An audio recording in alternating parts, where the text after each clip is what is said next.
Okay, magandang gabi po sa bawat isa sa atin. And welcome po sa pagpapatuloy po natin sa pag-aaral patungkol sa distinctives ng ating iglesia, ang Herald of Grace Covenant Bible Church of Cavite. At ito rin po ang pinagpipray natin na maging distinctives ng mga gawain na nasa ilalim po ng ating oversight sa Davao, sa Cebu, sa Iligan, sa Bella Vista at maging sa Kuwait. Tayo po muna ay manalangin at hilingin po natin ang tulong po ng ating Panginoon. Salamat o Diyos sa gabing ito, sa aming pag-aaral ng inyong salita.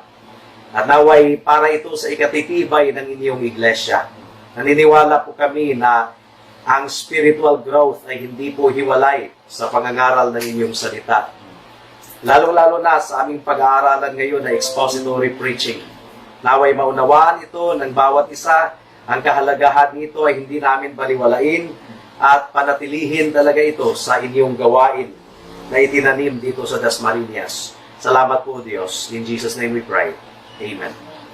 Please turn to 2 Timothy chapter 4, verse 1 hanggang sa verse 4. 2 Timothy chapter 4, verse 1 hanggang sa verse 4. And this is what the Word of God says. Sa harapan ng Diyos at ni Kristo Jesus, na siyang hahatol sa mga buhay at sa mga patay, at sa pamamagitan ng kaniyang pagpapakita at sa kaniyang kaharian, ay inaatasan kita, ipangaral mo ang salita, magsikap ka sa kapanahunan, at sa di kapanahunan, magtuwid ka, manaway ka, mangaral ka na may buong pagtitiyaga at pagtuturo, sapagkat darating ang panahon na hindi nila matitiis ang wastong aral, kundi sa pagkakaroon nila ng makakating tenga, ay mag-iipon para sa kanilang sarili ng mga gurong ayon sa kanilang sariling pagnanasa at tatalikod sa pakikinig sa katotohanan ang kanilang mga tainga at babaling sa mga kathang isip. So, gaya ng sinabi ko kanina, ngayong gabi ay pagpapatuloy po natin ang 7 distinctives ng ating iglesia. And ito po ang heart or sentro ng ating mission. Ang distinctives na ito ay nagdi-describe sa ating iglesia, nagdi-describe din ito sa ating adhikain, sa ating hangarin, at sa ating attitude kung papaano tayo nagfa-function as a church. The foundations, itong distinctives na ito ay tinuturing nating pundasyon that direct the life and ministry of our church. At gaya ng ini-stress natin nung mga nakaraang pag-aaral po natin, ito dapat ang katangian ng lahat ng mga iglesia ng ating Panginoon sa buong mundo, hindi lamang sa Herald of Grace Covenant Bible Church of Cavite. At kung meron tayong napapansing mga kahinaan sa ating iglesia, kinakailangan i-realign natin ang ating sarili sa mga distinctives na ito. And so far, 3 distinctives po ang ating napag-aralan. Una ay Christ-centered. Pangalawa, sound doctrine, matibay na turo. At pangatlo, biblical worship. And bawat isa sa mga distinctives po natin ay mahalaga and they are connected with each other. They relate to the rest. Unang-una, si Kristo dapat ang maging focus, ang maging sentro sa lahat ng ating ginagawa bilang isang iglesia. Sapagkat si Kristo ang pangulo ng kanyang iglesia. Siya ang pundasyon na kinatatayuan ng kanyang iglesia. Hindi po si Peter ang pundasyon, kundi ang ating Panginoong Hesus Kristo. At dapat nakabatay po ang lahat ng ating mga ginagawa bilang isang iglesia sa matibay na turo, sa sound doctrine. Ang Biblia lamang ang dapat maging rule of truth upon which everything rests. Pangatlo, ang worship, mga kapatid, mga kaibigan, ang worship dapat ang ating pinaka-high pursuit, pinaka-prioridad natin bilang isang iglesia.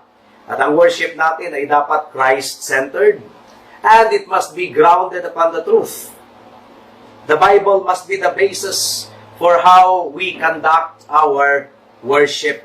At ang worship natin dapat po ay biblical worship. Kaya ngayong gabi ay magpapatuloy po tayo sa pang-apat na distinctive ng ating iglesia. At ito po ay ang expository preaching. Ano po yon? Expository preaching.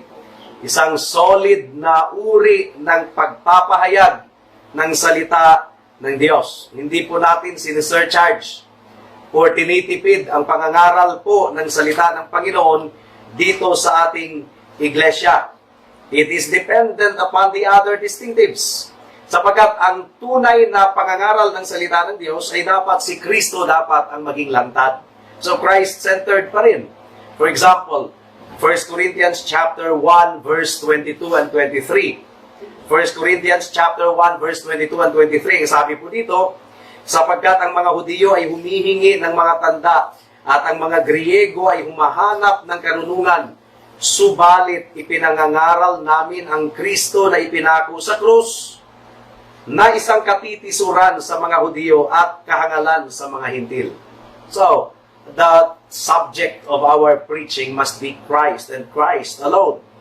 Example, 1 Corinthians chapter 2 verse 1 and 2. Ano po ang resolution ni Apostle Paul? Ang sabi ni Paul, mga kapatid, nang ako ay dumating sa inyo, hindi ako dumating na nagpapahayag sa inyo ng patutuo ng Diyos sa pamamagitan ng matatayog na pananalita o karunungan.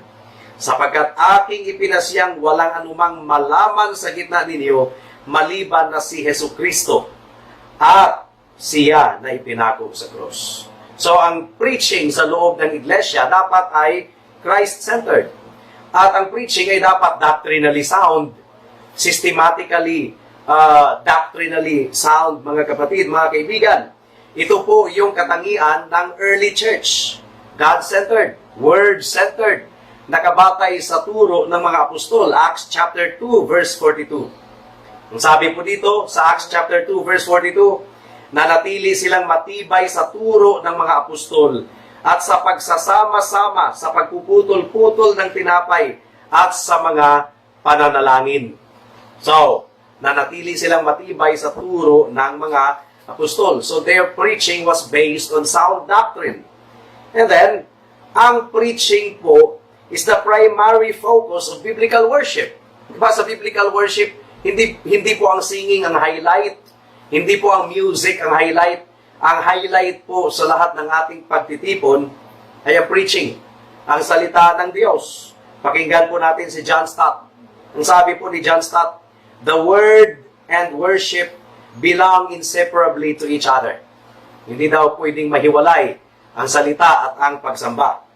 All worship is an intelligent and loving response to the revelation of God because it is the adoration of His name. So kung talagang kilala natin ang Diyos ng tunay at nakabatay ang ating karunungan sa Diyos sa matibay na turo, ang natural daw na response ng ating puso ay pagsambang tunay. You see? Sabi pa ni John Stott, therefore, acceptable worship is impossible without preaching. For preaching is making known the name of the Lord, and worship is praising the name of the Lord made known. Far from being an alien intrusion into worship, the reading and preaching of the Word are actually indispensable to it. The two cannot be divorced. Nakakalungkot kasi marami pong mga churches ngayon na para bang kontrabida para sa kanila ang worship, ang preaching at ang scripture reading. Kontrabida para sa kanila. Binabawasan ng oras. Kasi mas mahalaga sa kanila yung praise and worship, yung singing. Ang preaching, iniiwasan po. Yung tipong mahabang preaching or nagsusumikap na i-expound ng mabuti ang salita ng Diyos. They cannot bear that. Na para bang ang worship para sa kanila is singing lang. But no. Sabi po dito ni John Stott, far from being an alien intrusion into worship. Parang aksaya lang sa panahon or intrusion, the reading and preaching of the Word are actually indispensable to it. The two cannot be divorced. Now, pakinggan din natin si Albert Mohler. Of course, we know him. Ang sabi ni Albert Mohler, the central act of Christian worship is neither music nor evangelism, nor even the ordinances. The heart of Christian worship is the authentic preaching of the Word of God. Expository preaching is central, irreducible, and non-negotiable to the Bible's mission of authentic worship that pleases God. So sa ating pag-examine sa distinctive na ito ng expository preaching, kinakailangang tandaan po natin na ito po ang distintibo ng ating iglesia. Ito yung mga bagay that define us as a local church dito sa Herald of Grace Covenant Bible Church of Cavite. Ang expository preaching. These are the things that define us. Kumaga, madaling pakinggan ang salitang preaching at makapag-conclude tayo kaagad that we are talking about something that pertain to preachers. It is too easy para sa mga lay people na i-exclude nila ang kanilang sarili from the discussion or consideration of expository preaching. Pero malayong-malayo po yan sa katotohanan, mga kapatid, sapagkat ang preaching, ito po yung sentro ng ating iglesia at ito po dapat ang hahanapin at hahangarin natin sa ating lahat ng pagtitipon. Ang ating iglesia ay dapat committed sa expository preaching. While it is the duty of those called to the pulpit ministry, mga pastors at mga kalalakihan na nangangaral, duty po nila na mag-engage ng proper exposition sa salita ng Diyos. Ang congregation ay dapat committed na i-emphasize ang expository preaching. Meaning to say, hindi po tayo magpakakontento sa isang pagtitipo na wala pong expository preaching. Sa ating pagsamba na walang expository preaching. Now, ano ba ang attitude natin towards preaching? Kasi sa maraming churches, hindi maganda ang attitude nila towards preaching. Kung maaari lang sana, i-reduce ang preaching into devotional length and devotional message. And then, ang nature ay pep talk, inspirational, motivational speech lamang. Ano ba dapat ang attitude ng congregation towards preaching? Too many Christians approach preaching as something irrelevant na sa ating kapanahunan ngayon. Non-essential sa kanilang buhay. Something common and easy to dismiss. Hindi po sila lumalapit sa pagsamba na nag-i-expect sila na mapakinggan ang salita ng Diyos. Na para bang ang attitude nila sa preaching ay parang buffet table. Diba? Parang maraming kainan na pwede lang nilang i-pick up ang kanilang gustong kainin. Yun ang kanilang attitude sa preaching. Hindi po ang attitude po natin sa preaching is namnamin natin lahat ng inihain dyan. We take everything. At hindi sila lumalapit sa pagsamba sa Diyos na nag-i-expect na sila ay mabubusog. Take those items that are pleasing and leave the rest behind. That's their attitude. Parang buffet table nga. Now, pakinggan natin once again si John Stott. Ang sabi po ni John Stott sa kanyang libro, there is no other form of communication which resembles preaching and therefore could replace it. Wala daw maaring ipapalit sa preaching.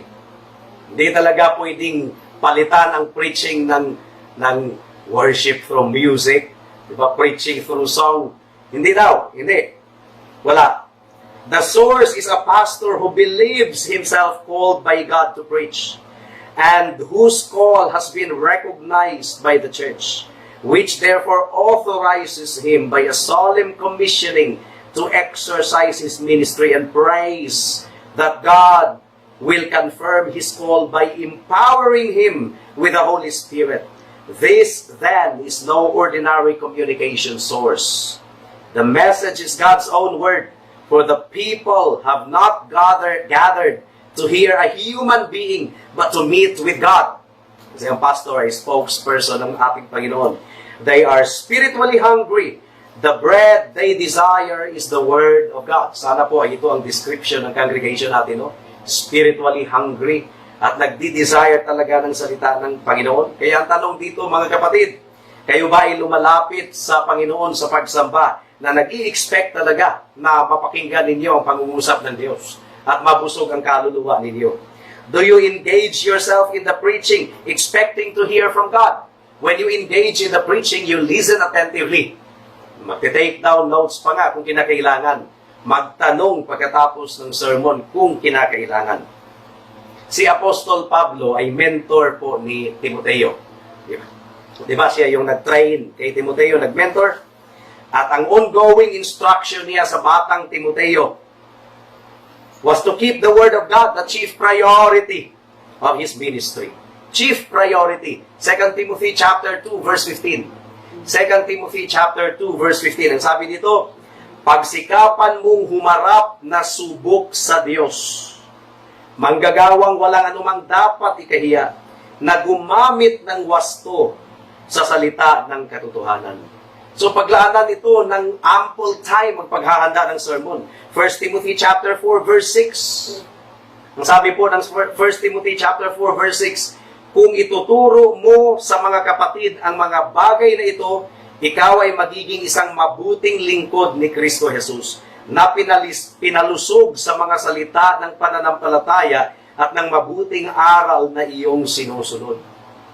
You see, top priority ng isang manggagawa ang solid na pangangaral ng salita ng Diyos. 1 Timothy chapter 4 verse 13. Ang sabi po dito, 1 Timothy chapter 4 verse 13, hanggang sa dumating ako, bigyang pansin mo ang hayagang pagbabasa ng kasulatan, ang pangangaral at ang pagtuturo. Sa pangalawang liham ni Pablo kay Timoteo, sinabi po niya sa chapter 3 verse 1, 2 Timothy chapter 3 verse 1, na sa huling mga araw daw, or ang huling mga araw daw ay difficult times. Ang huling mga araw. Ang King James Version ay tinatawag silang perilous times. First of all, ano ba ang ibig sabihin ni Pablo sa expression na last days?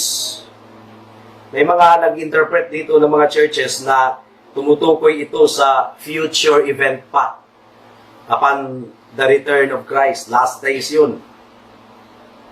Now, it would be senseless na banggitin ni Pablo yung last days na hindi applicable sa kanilang kapanahunan. Kung future pa pala ito applicable at hindi sa kapanahunan ni Timoteo. So ano ba ang pakinabang na sinulatan ni Pablo si Timoteo patungkol sa last days? Hindi pala applicable sa kanilang time. Hindi yun ang ibig sabihin ng last days. Ang ibig pong sabihin ng last days ay sa bawat henerasyon, ito talaga yung kakaharapin na challenge ng church. Maraming mga false teachers na lumalaganap. The last days mark the period of time since nung nandito ang ating Panginoong Hesukristo, umakyat siya sa langit hanggang sa kanyang pagbalik. Ang last days ay tumutukoy sa age of the church. Ito po ay tumutukoy, di ba, in these last days. Di ba, in the past, Hebrews chapter 1 verse 1, in the past, God spoke to our ancestors in many different ways through our prophets. But in these last days, so ang last days ay gospel age, church age. Yun ang ibig sabihin ng last days. But in these last days, He has spoken unto us through His Son. So, ang last days ay simula noong panahon ng ating Panginoon hanggang sa kanyang muling pagbalik. Yun po ang last days. And sa last days, ito yung palaging panganib na hinaharap ng iglesia. Na ang religion ay magiging panlabas lamang, merong anyo ng kabanalan, but without power. There is a form of godliness but without power. Kaya sa chapter 4, ay binigyang instruction ni Pablo si Timoteo kung paano tutugunan ang kondisyon na yan, na sa last days, may religion talaga na outward religion lamang. They have the form of outward godliness but denying the power thereof. Outward ceremonies, outward ritual, talagang mga religious garment, mga sutana, mga kandila, mga incense, lahat-lahat na banal tingnan sa labas, but without power. Kaya sa chapter 4, ay talagang nagbigay si Pablo ng instruction kung paano tugunan ang kondisyon na ito. 2 Timothy chapter 4, verse 1 to 4. Ang sabi dito, sa harapan ng Diyos at ni Kristo Jesus na siyang hahatol sa mga buhay at sa mga patay, at sa pamamagitan ng kanyang pagpapakita sa kanyang kaharian, ay inaatasan kita, ipangaral mo ang salita, magsikap ka sa kapanahunan at sa di kapanahunan, magtuwid ka, manaway ka, mangaral ka na may buong pagtitiyaga at pagtuturo, sapagkat darating ang panahon na hindi matitiis ang wastong aral, kundi sa pagkakaroon nila ng makakating tenga, ay mag-iipon sila para sa kanilang sarili ng mga gurong ayon sa kanilang sariling pagnanasa, at tatalikod sa pakikinig sa katotohanan ng kanilang mga tenga at babaling sa mga gathang isip. Nangyayari ito sa bawat henerasyon ng gospel age, ng last days. It would be irrelevant for Paul to mention that to Timothy if that is not applicable in their generation at applicable lang sa future date now. Hindi po ganyan ang pag-interpret ng salita ng Diyos. At totoo yan, sa bawat henerasyon, meron talagang mga false teachings at mga bulaang turo ang lumalabas. Kaya yung sinasabi ng Romano Katoliko na kino-quote nila yung passage na ito to refer to Protestant Reformation na sumulpot lang daw noong 15th century kasi sila daw original. Ito na daw yung fulfillment ng prophecy in the last days. Now, ang last days ay nag-umpisa na as early as Christ and His ascension. Ang pagtanim at ang paghasik ni Satanas ng damo, kasabayan ng mga trigo, happened at the earliest stage of the church. Hindi po naghintay ng 1,500 years bago naghasik si Satanas ng false doctrine. No, noon pa man, mga kapatid, mga kaibigan. At isa sa mga earliest na false teaching na inihasik ni Satanas ay ang Roman version of Christianity na talagang taliwas sa salita ng Diyos. Hindi po ganyan ang pag-interpret ng salita ng Diyos. Again, nung sinabi po ni Pablo na darating ang panahon, he wasn't speaking of some future period in the history of the church. Ang pinag-uusapan po ni Pablo ay ang persistent danger sa bawat henerasyon. Merong palagihang panganib ng mga tao ay tatalikod sa sound teaching at pipiliin nila yung easy religion, yung ritualistic religion. Kakain lang ng harina na bilog na hostia at ang kasalanan nila ay magiging malinis na. It's all ritualized religion without emphasizing repentance. Ang repentance nga ay nire-reduce nila into penance. Pahihirapan mo ang sarili mo. It's all about outward deeds instead of truly turning away from sin and repenting and acknowledging that God is the rightful judge and believing in Jesus Christ. That's what repentance is all about, turning away from sin. But it's all about rituals and ceremony. Kaya, ang dual realms of the Bible ay ang pag-translate nila sa Acts chapter 2 verse 38. Diba ang sabi doon, repent and be baptized, every one of you in the name of Jesus Christ for the remission of your sins. Ang translation nila sa repent is do penance and be baptized. Ang layo. Ang layo. Penance is pagpapahirap sa sarili. Hindi talaga totoo. Very dishonest translation of the Bible. So, ito yung challenge na kinakaharap sa lahat ng henerasyon. You can become bored with the solid teaching of the Word of God.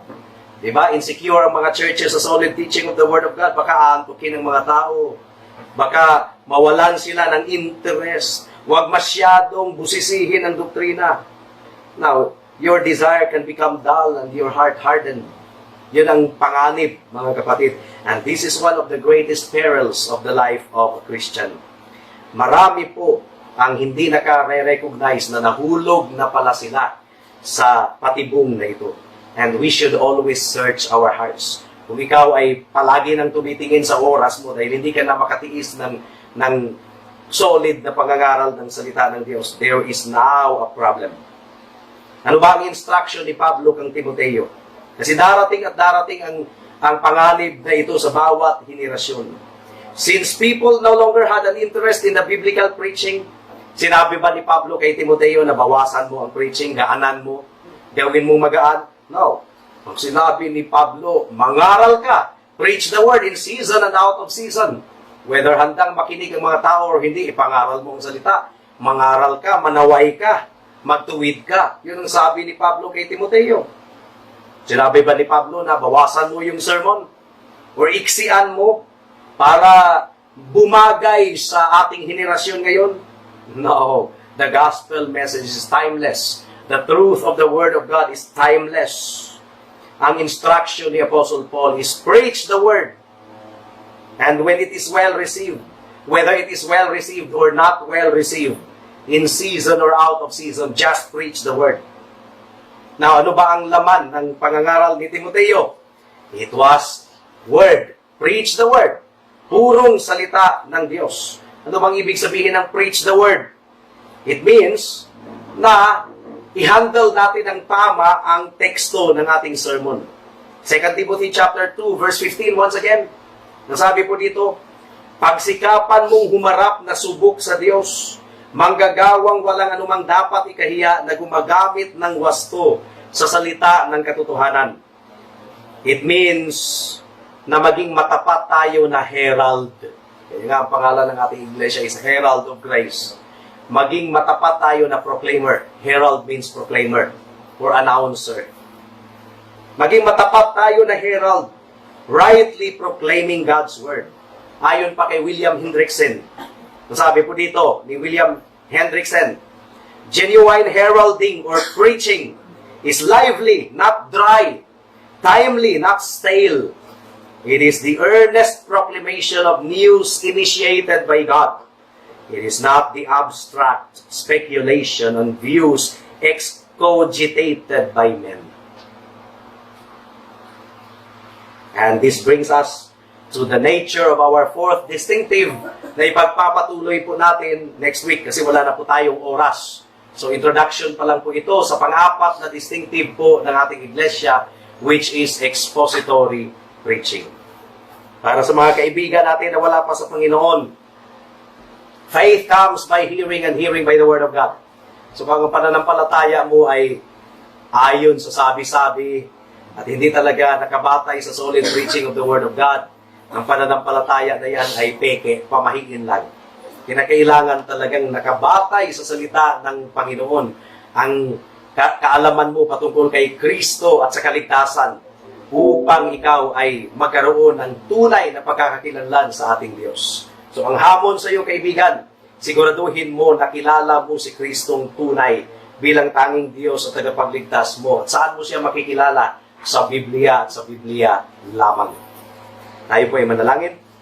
Salamat po aming Panginoon sa mensahe ninyo sa gabing ito. At naway gamitin ninyo ang pag-review namin sa aming distinctives bilang isang iglesia upang matulungan ang iba pang mga gawain. In Jesus' name we pray. Amen.